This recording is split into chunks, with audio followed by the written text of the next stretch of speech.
Hey, and and welcome back to the number one podcast in the sport where the runaway juggernaut came to a sudden, pretty brutal and savage stop. You can call the RAC, Green Flag, the AA. It's a long recovery job. And I don't say that with any joy, by the way, because I like Joe Joyce. I like Joe. He's kept that awkwardness that makes him quite compelling because I've heard people say on one hand he's quite simple mentally, and then you kind of see what he's achieved in life and just the sacrifices he's made, and you go, nah, he's a very complex individual. There's a lot to like about Joe, but what we saw on Saturday was hard. Um, just zero win on that right hook that ended the fight. Now, I wasn't at the arena. If anyone was at the arena, please tell me what that sounded like, because on TV, it sounded like something broke. It sounded like something cracked. That was I can't even describe it. It was just like a crackle. What, not like a whip cracking, but you know when they use really bad gunshot sound effects. It sounded a bit like that, and you're like, wow, that's pretty savage. And so I've heard people say Joe's career's done, and now this is what boxing needs to stop. Joe can't go from being a top five heavyweight to he was never any good anyway. Like, I can't think of any position to hold that is more ridiculous than that. It's idiotic, right? But that doesn't mean that as fans we can't sit and start to unpick his career and start to ask searching questions. It doesn't mean that as fans we can't start to look into it. But here's something I do want to say. So boxing fans just have the context by which to view Joe Joyce's career. If Sid Khan looked at Joe week in, week out, session after session, and said he can make that style work. If Rob McCracken can look at Joe Joyce and go, he can make that style work. If Ishmael Salas can look at Joe Joyce and go, he can make that style work. If all three men across experience thresholds of 100+ years in this game can look at Joe Joyce and their collective wisdom says he can make this work, then there is a possibility you can make what Joe Joyce does work. And it did. Up until he met Zhilei Zhang, it worked perfectly. He obliterated people. He shattered prospects' dreams. He stopped people's comebacks dead in their tracks. Like he ended Joe Parker's top level career. He ended it with that left hook. He ended it. He did more damage to Joseph Parker than Joshua and Dillian did combined. He did that. He had one of the hardest early career runs of any heavyweight we've had in this country.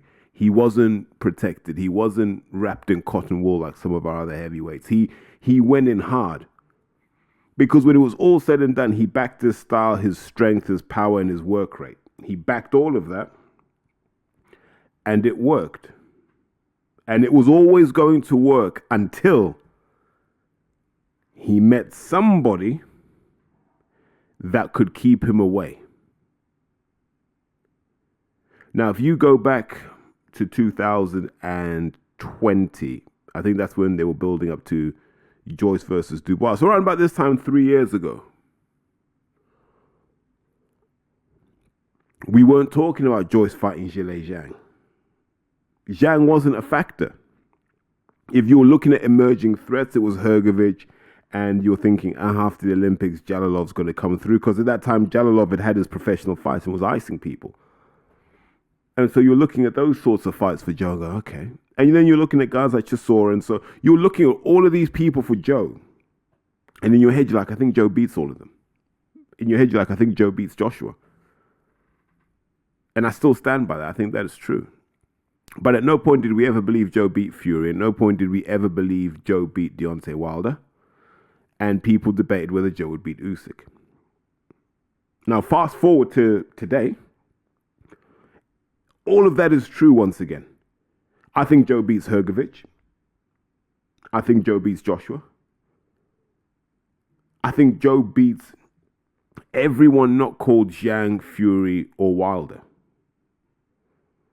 And the reason I say that is he can get to those guys. Joe will always be good against people he can get to. When there are people you can't get to and you're taking punishment, you become less invincible in your own mind. You become less bulletproof in your own mind. You don't believe in what you do so much, and you start to doubt your training. You start to doubt your coaches. You start to doubt the people around you. And you've seen that in 2 fights where Joe's like, this has always worked for me. I never had to learn the boxing theory. I never had to learn the fundamentals because this juggernaut thing, this kind of Mexican Joe thing with your arms kind of moving around like those things on the side of a steam train, the chugga chugga chugga chugga chugga chugga chugga chugga chugga, all of that stuff there worked. It worked impressively. People thought he beat Yoka in the Olympic final. Now, I don't think he did for the reasons that Zhang showed. Anyone with a jab kind of keeps Joe at bay, and he looks busier than he actually is. It's just that Yoka had a bad ankle and he couldn't sit down on the shot. But paradoxically, maybe that's the fight they need to make now. Seeing as both men are in the career last chance saloon, why wouldn't you just have those guys go head to head? You know, English-French rivalry. You never know, that might even be the World Cup final. Let's have something like that. Because Joe needs that. Like he needs that redemption path back. But we're going to come back to all of that. I want to talk about the actual fight itself. Because I think there's a lesson for everyone in how you prepare fighters here, right? And so let's just talk about the fight. So those of you that were tuned into the TNT podcast would have broadcast, not podcast, got it on the brain. You'd have heard Richie Woodall. The first thing Richie Woodall said is, what Joe has to do... I can't even do his accent. So he was just saying Joe Joyce has to move to his left. Boxing 101. Like, it's annoying that you have to explain that to people. If you know boxing, you kind of understand that. It goes back to the whole geography, geometry, and psychology. So Joe's... Actually, let's just go back. I have never seen a man start a fight more confidently than Zhilei Zhang did in that rematch. If you watch how he left his corner, Joe comes out like most people do, right? Fight stance ready, shuffles out, right? He's fully orthodox by the time he goes to leave his corner. Zhilei Zhang just strolled out to the middle of the ring, and when he was ready, he sat down in his stance and went to work. The confidence in the man, like... Go and watch that. When the bell goes, just watch how he gets to the middle of the ring. And if you've seen a more impressive walkout than that in terms of just confidence and belief, tell me. That told me everything I needed to know. That right there. And Joe allowed that to happen. Like, he allowed Zhang to disrespect him that way. Joe looked nervous. But back to what Woodall was saying, you got to circle to your left. And that's kind of true. But you got to remember why you're doing that. You're doing that because you're trying to hold your opponent, right, in that middle space. So you want your backhand to be between their two arms. That's the position you're trying to hold. And to do that, your head and your body have to come to the left as well. So what was Joe doing? Joe was stepping left, but leaning right. So Joe was moving his feet to get away from the punches and then putting his head back into the space he was trying to get away from. So he was in no man's land because He wasn't doing what he did before, where he just stood in the wrong space. Now he's just leaning in. And you can see Zhang going, at some point you're going to regret that, but not yet. I want to have some fun today. And Zhang played with him. And one thing I love about Zhilei Zhang is he doesn't really drop his hands. Joe did. As soon as he felt a bit of lactic acid in his shoulder, you could see that left arm go down. And Zhang was like, I'm going to cook this guy. I'm going to cook him. Played with him in the first round. And if you remember, at the end of the first round, go and look at how Zhilei Zhang walks back to his corner. Like, he walked like he was 11 foot tall. And I was like, ooh, what a man. Second round, I think it was about 1 minute 32 left in the round, right? And that's when he set about his first attack.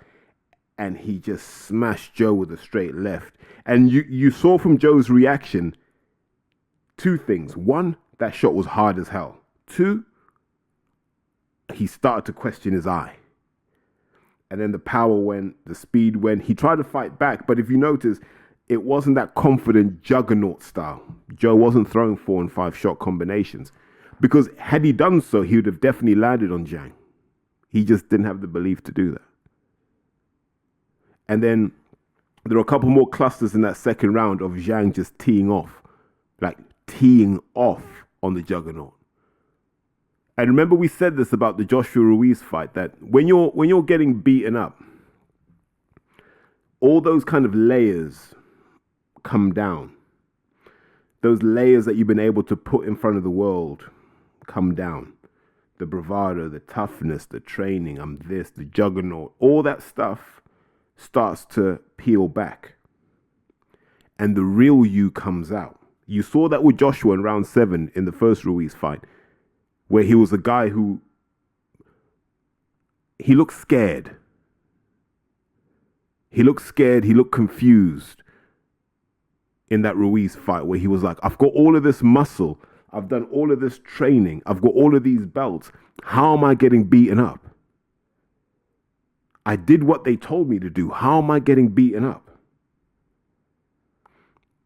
And you saw the same with Joe in that second round. Like, the layers started to come back.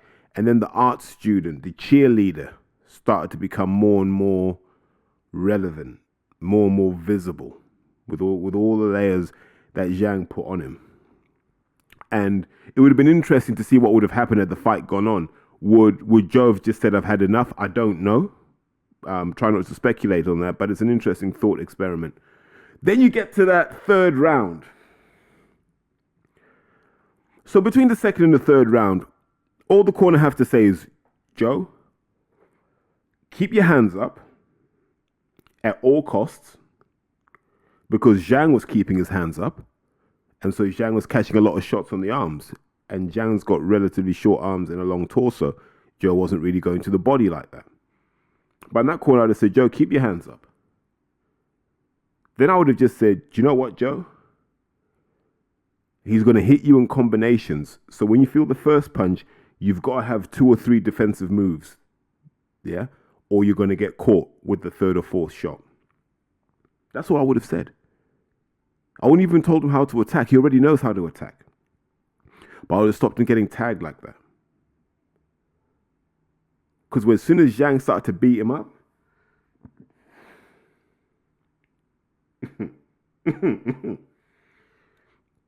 it all went to shit. Pardon the language if you're around kids or if you're driving a cab. Sorry, I had to swear, but that's the only word I could think of. It all went to shit.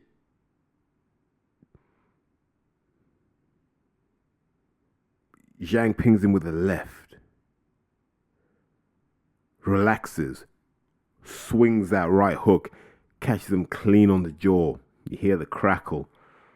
And you knew it was it. Zhang knew it was it. That was one of those punches he just felt shoot up his forearm. And he was like, got him.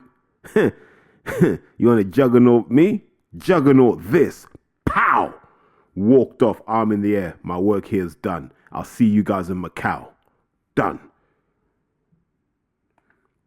And now we all look back with wizened old eyes and go, there's only so far you can go in boxing being a freak. we found that out with Deontay Wilder. There's only so far you can go being a freak. Freakish power, freakish chin, freakish whatever. There's only so far you can go. That next step towards being able to hold your own at world level, that's really down to what you learned in your formative years. Did you learn how to defend? Did you learn how to move? Have you got defensive patterns? Do you know what's going to happen in situation X? Have you prepared for it? Have you been through all of these things? For Joe, the answer is no. Why? Because Joe hardly ever lost on his way up. It's very hard to change something that's working. It's very hard to look 15, 20 fights ahead and go, Joe's going to need these attributes. May as well start practicing them now. When he's like, but this style works against everyone. No one can handle what I can do now. Why risk changing it? And I get all of that. 100%. That is the right thing to say. But Joe was never given the tools to understand boxing. So he was never able, in his own mind, to understand how Zhilei Zhang was able to keep control of him. And I can give you a very clear example.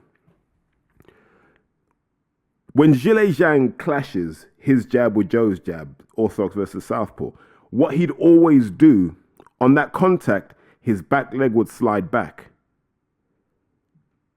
And that meant that even if Joe had tried to trigger off that contact, the punch was always going to fall short.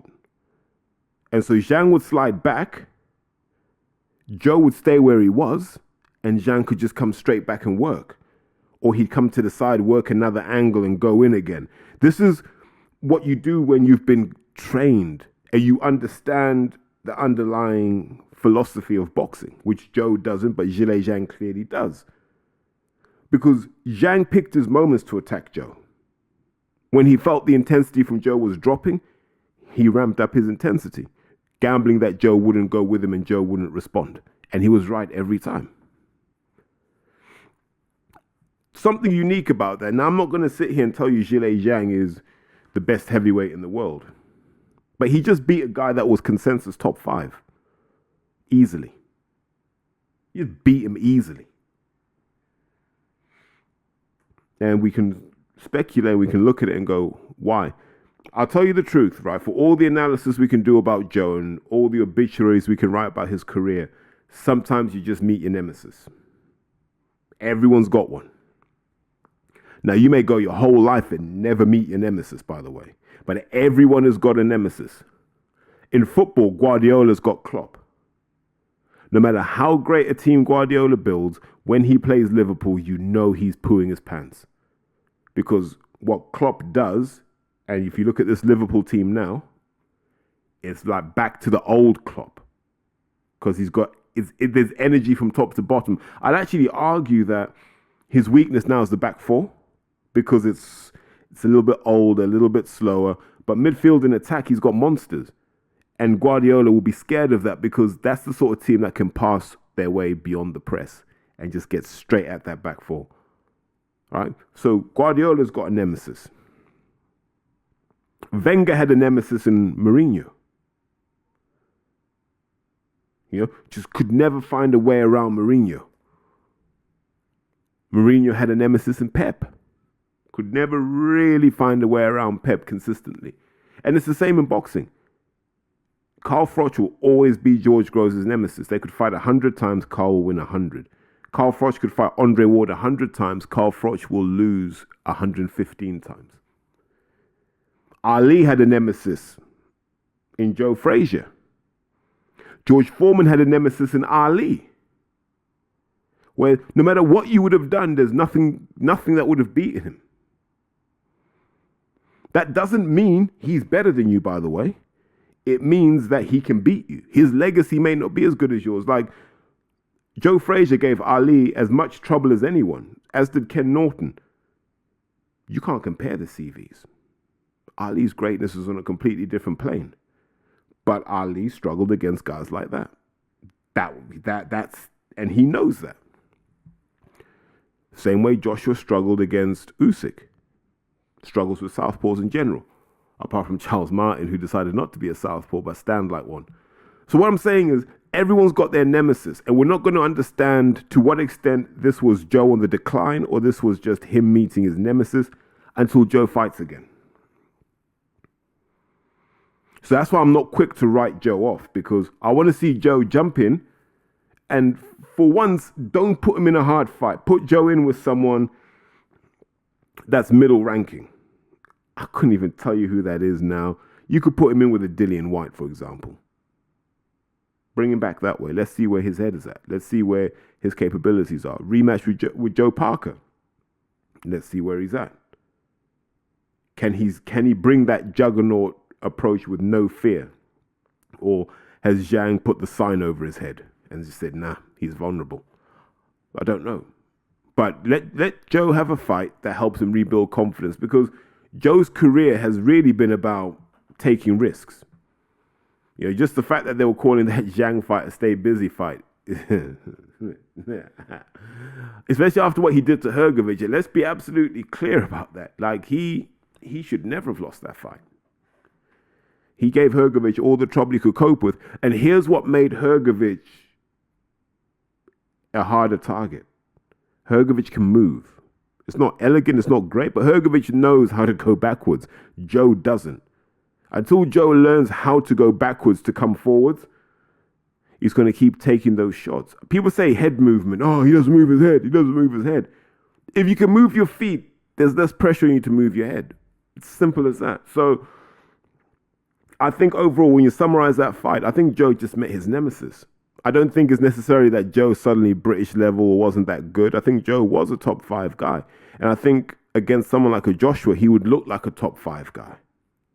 Against someone like Dillian, he'd look like a top 5 guy. Against someone, even like a Jared Anderson, he'd look like a top 5 guy. So what do you say? You say, give him another chance. Put him in with a Hughie Fury. That's a guy about his size. Let's see what he does with a Hughie Fury. These are all things to consider. But something I really do want to touch on is the importance of having the right people around you. Before I jump into the people around Joe, did anyone notice when Joe got put down in the 3rd round, Frank Warren turns around to, I think it's George sat on his left-hand side. And you can see Frank going, told you so. That's what I saw. He looked, Joe goes down, he's kind of flat on his face, and Frank turns to his left and is like, told you so. George is just there unmoved. And like you can see them right there. And then they were just sat next to loads of people with the red lanyards. I think they're the Frank Warren special people. You know, yo, Dev, where's my red lanyard? But I noticed that. And it wasn't like there was no other emotion. It was just told you so. And that's what happens when you don't really have the heart of your promoter. That's what happens when you're literally an inconvenience to the promoter because you beat his golden boy. See, I've always wondered who's really behind Joe. You know, I always go back to the genesis of it all. Now, when they were going to do Haymaker promotions and Haymaker management and all of that stuff, I was there and they said to me, this is what we want to do. And they showed me the list of people that were going to sign, and they wanted to sign John Pilata. And then when Courtney Bennett was ready, sign him too. We signed all the NDAs, sat there in the meeting. I mean, all of that stuff, right? And so we're like, sweet. Whoa, this is going to be quite a powerful entity. There were some names on there that people won't know about yet, but you're like, wow, this is good. And then as time went on, names got dropped off. JP got dropped off. Venom Page got dropped in, and so on and so forth. Things shifted around. So then we ended up going, this ain't worth our time. And that was Haymaker Ringstar, wasn't it? Because I remember Schaefer being there. So I always wonder, does Schaefer still eat off Joe? Does Davis still eat off Joe? Do these guys still get a check off Joe, or does Joe get his money? Because I don't imagine Joe's making 7 figures from these fights. He might be making a healthy 6-figure sum, but he's still going to have to work after this if he stops boxing. So I don't think he can stop. So with all that being said, let's go back to the kind of the people he's got wrapped around him, right? S-Jam.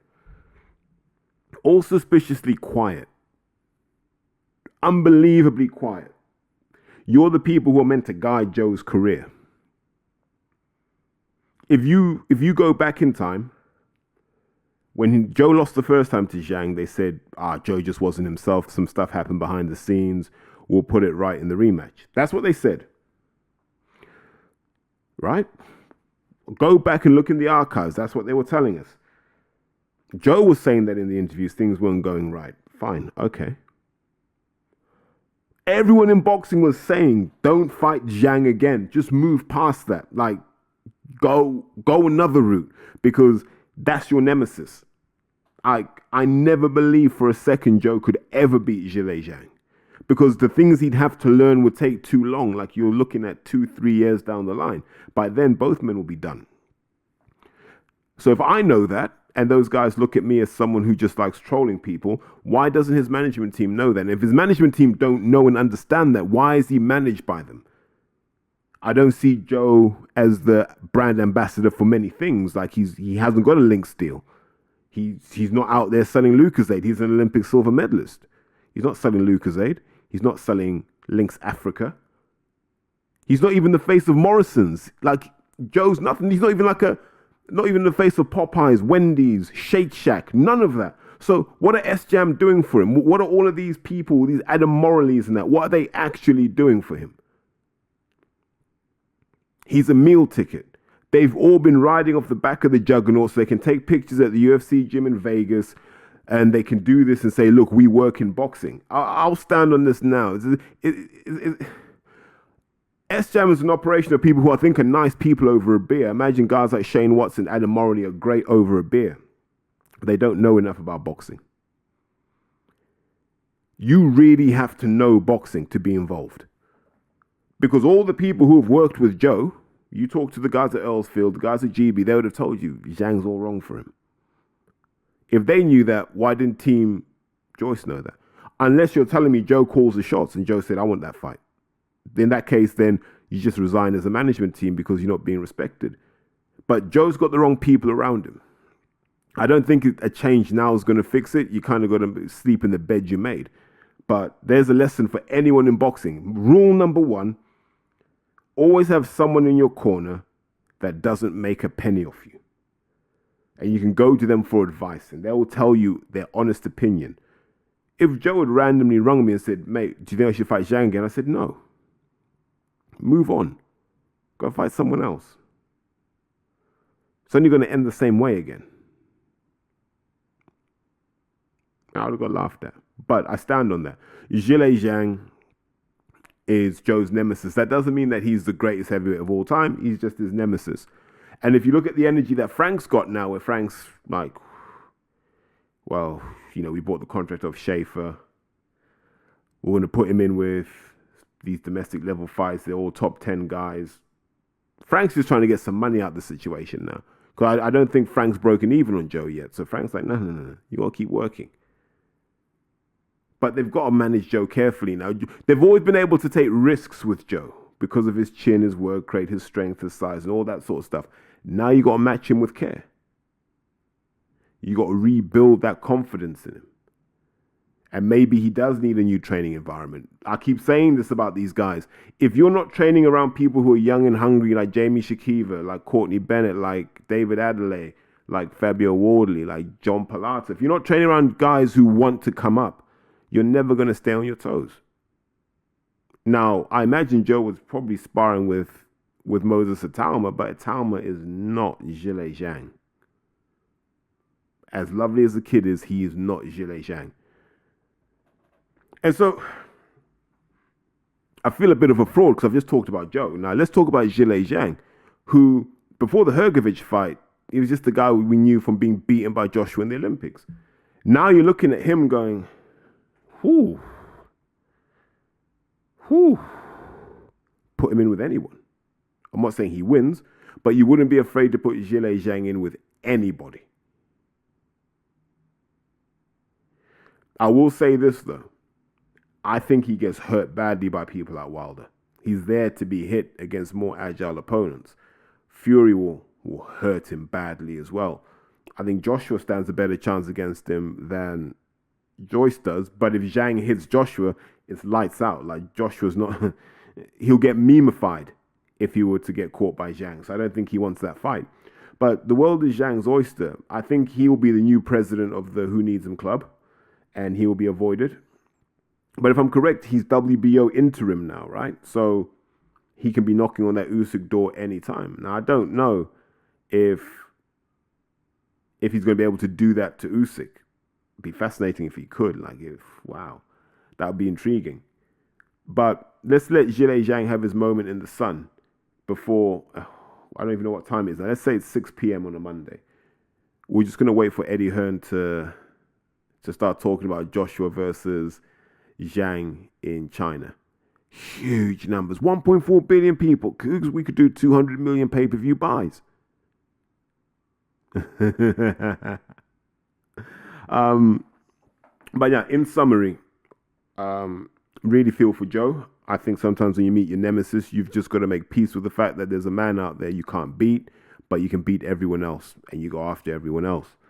In terms of the rest of that card, not much to talk about. Tommy Fletcher doing press-ups in the corner. Why?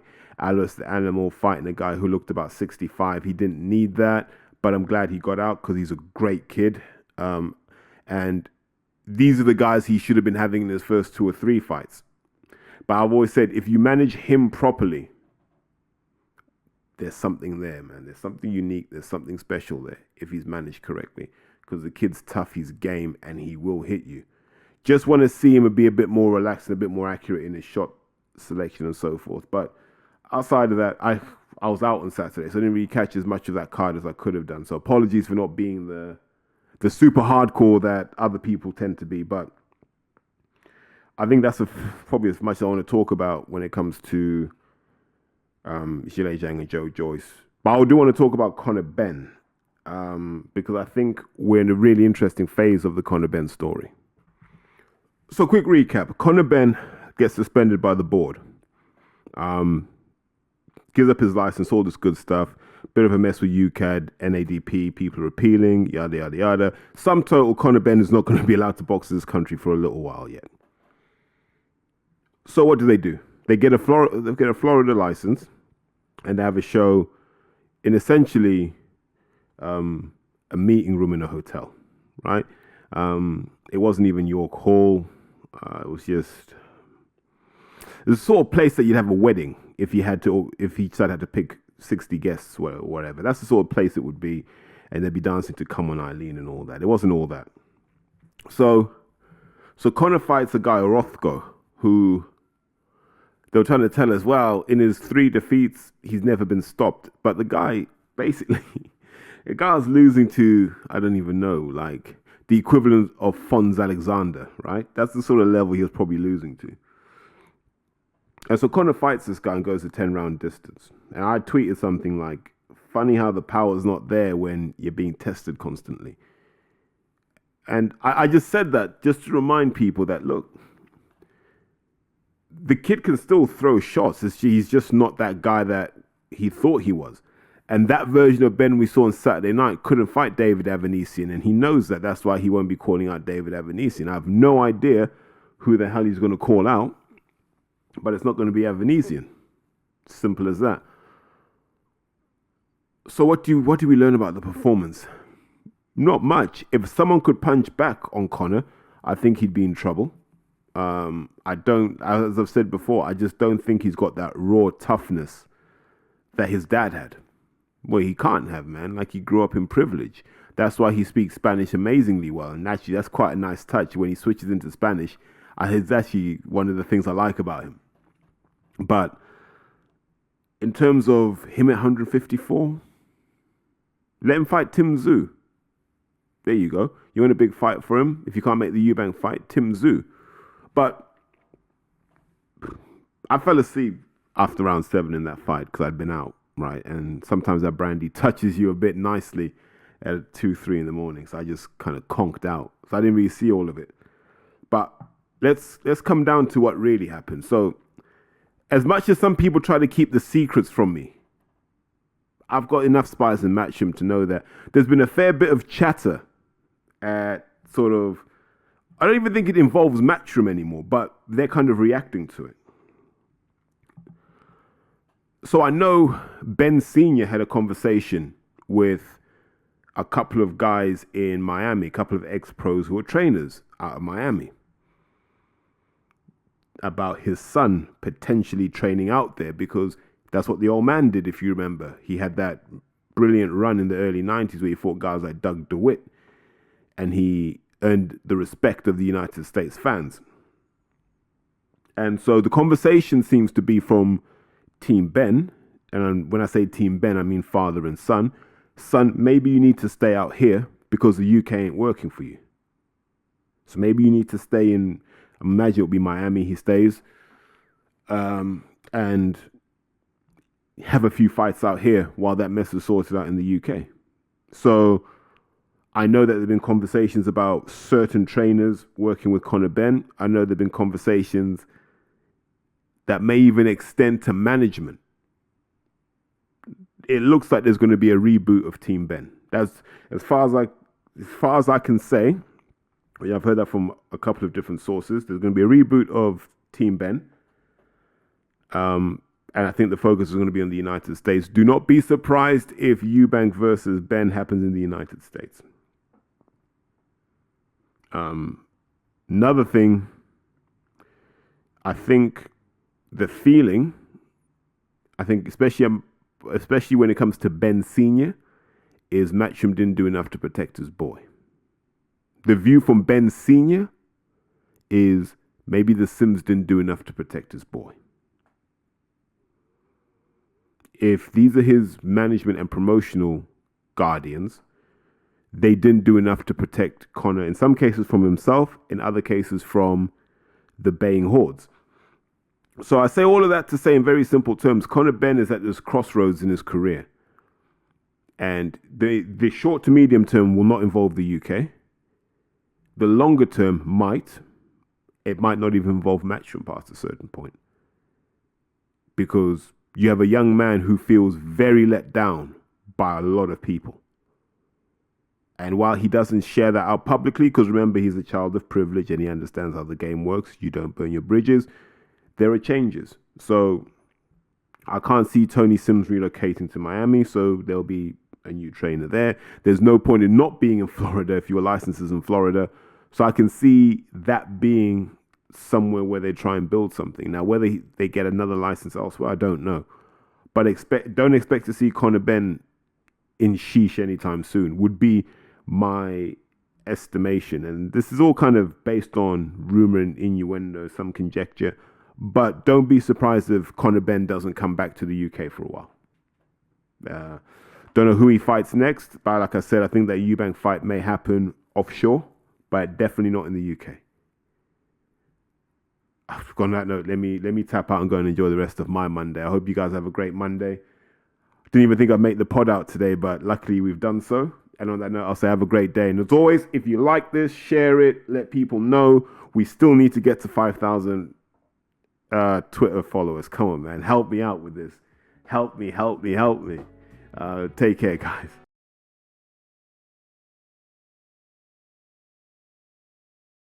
Porky's Corner is proud to be sponsored by Spartan Site Solutions. They are specialists in civil engineering and demolition contracts for the construction industry.